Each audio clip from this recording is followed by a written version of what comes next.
ที่เคยสร้างยังคงพรางไม่พ้นกรรม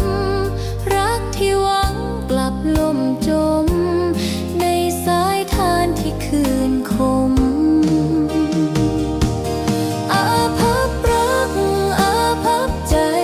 เหมือนดอกไม้ที่ร่วงไปถึงแม้สร้างบุญเท่าไรแต่กรรมเก่ายังคงเฝ้า